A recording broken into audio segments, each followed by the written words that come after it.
Thank you for joining us. Today is August 12th, 2015, and you're watching the Fire Situation Report live on Periscope. Today has been another already busy day for fire crews, especially in Lake County as the Jerusalem fire continues to burn. Now, overnight, crews made good progress on several fires, and we'll talk about those in just a minute. But today, still 16 large wildfires, active wildfires, burning up and down the state. Now, yesterday, there were 18 active fires. The Churro fire down in Southern California on the Los Padres National Forest, that fire was contained to 282 acres. That fire had been burning for several weeks just north of Ojai in Ventura County. The other fire that's now off our list is the Washington fire that had been burning for several months in Alpine County south of Markleeville. Now, that fire is not 100% contained, but the Forest Service is calling it 99% contained, and it will stay that way for several more weeks possibly until good substantial rain comes. But you can see there is still a lot of activity up and down the state. Let's zoom into one of the biggest fires that's getting the most attention right now. That's the Jerusalem fire down in Lake County. Again, burning just south of the Rocky fire in just to the east of Clear Lake. Here's the community of Clear Lake here. You can see the Jerusalem fire has burned right on the southern tip of the Rocky fire as well. Many people have asked, are the two fires going to merge together? The answer is no. While this fire has burned up to the perimeter of the Rocky fire itself, the Rocky fire is 88% contained, still holding at just under 70,000 acres. So not a lot of growth over the last several weeks on the Rocky fire itself. But it is acting as a containment line for the Jerusalem fire itself. Now, the Jerusalem fire today, 16,500 acres have burned. The fire 6% contained. Most of the fire activity on the Jerusalem fire was really in the northeastern portion of the fire. As the southwest winds were coming out, this fire continued to push up this direction. Again, on the northern side of this fire, that's where the Rocky fire is burned. So there's not a lot more on the north that can go. But to the east, as you can see, there's a lot more open land here in the canyons, both in Napa County as well as Yolo County. So this fire now, Jerusalem fire, burning out of Lake into Napa, as well as now parts of Yolo County.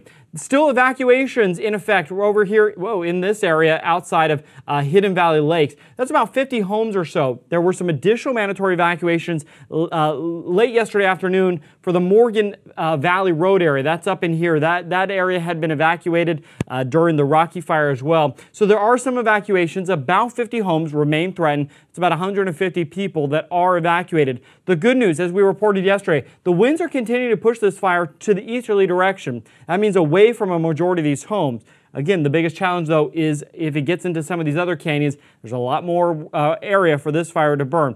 Now, the weather conditions continue to be a challenge. I want to switch right over to a graphic here that we've got. You can see here's the fire itself. This is one of the California National Guard helicopters getting ready to make a water drop on the Jerusalem fire. Another shot. This is one of the air tankers we have on contract for CAL FIRE. This is a DC-7 air tanker making a retardant drop ahead of the fire. Again, you can see even as the sun set in Lake County, this fire was still very active. In fact, that's when a majority of this fire activity is occurring. It's the late afternoon, early evening. That's when temperatures are at their hottest. The humidity is at its lowest, and the fire activity really picks up. Here's a shot, during the day. This is obviously a vantage point. This is Mount St. Helena, so you can see a pretty good distance away from Napa County. You can still see a large plume of smoke, especially if you're within about a 100-mile radius of this fire. You can definitely see it. So I want to go to that graphic. This right here is from our friends over at ABC7. They tweeted out this weather graphic. This shows you over the next 24 hours what we can expect for winds. As you can see, not a lot of significant winds today over the fire area. Right now, about 9 miles an hour wind.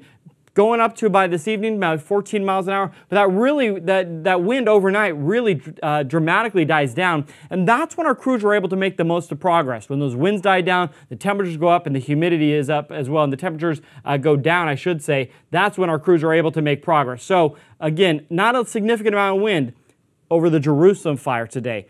But in other parts of Northern California, we are expecting the winds to increase. In fact, there's a red flag warning issued by the National Weather Service all the way down to Madera County, up through the northern Sierra, and along the eastern Sierra, I should say, all the way up through Lake Tahoe. You can see all the way to Lassen and Modoc counties. Also, fire weather watch in effect for the I-5 corridor in Siskiyou County. These are areas where we are expecting to see strong, gusty winds. That combined with low humidity will increase the fire danger. Now, this is really expected to increase over the next 24 hours. So really by tomorrow, that's when we'll see those winds really pick up. But all of Northern California, we are expecting to continue to see winds that will be gusty. It's those gusty winds combined with the dry conditions that are allowing this fire and the many others to continue to spread.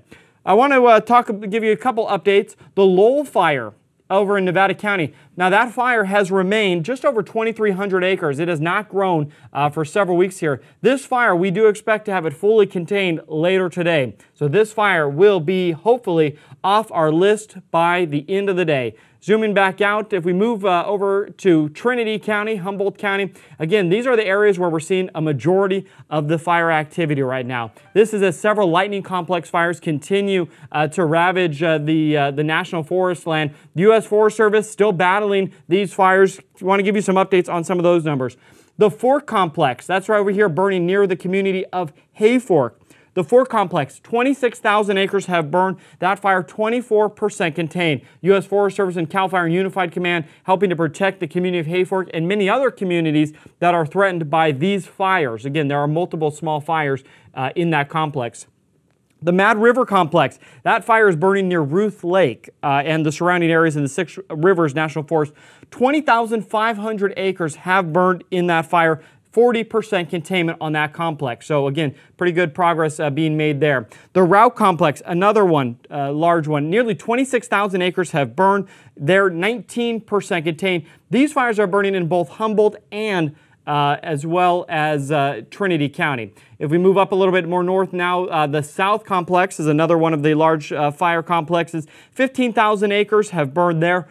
13% contained. And the last complex is the River Complex. Nearly 24,000 acres have burned, 12% containment. There are some evacuations from these fires. You can always get more information on the fires burning on the National Forest at the U.S. Forest Service's website, which we'll talk about in a little bit. But again, the complexes here from the lightning continue to burn, progress being made. It's challenging though. These are in areas that can be very difficult to fight. So continuing to be a challenge.